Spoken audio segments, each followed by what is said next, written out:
Welcome to my vlog again. Kalalabas ko lang galing sa work. Now, nagluluto ako ng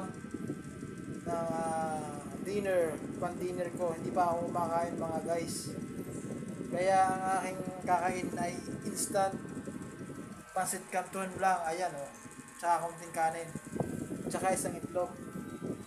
Sabi nga nila, masama daw kumain sa gabi ng marami kasi hindi gumagalaw yung mga hormones natin, pati yung mga blood vessel natin na nai-stuck yan sa loob. Kaya kaunti lang ang kain natin. Hindi masyadong gumagana yung ano natin, katawan. Kaya ito, pagtsagaan muna lang natin mga kapag. Ito nga pala yung boarding house namin, no? Diba?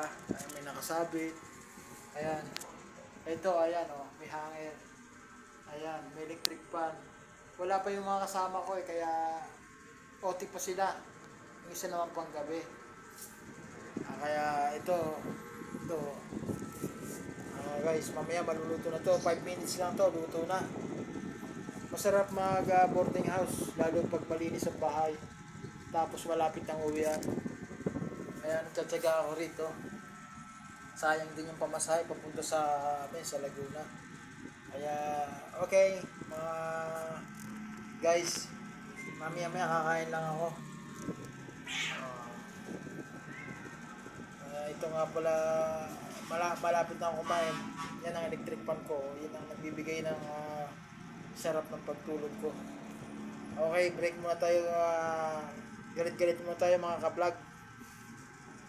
Hanguin ko na itong itlog.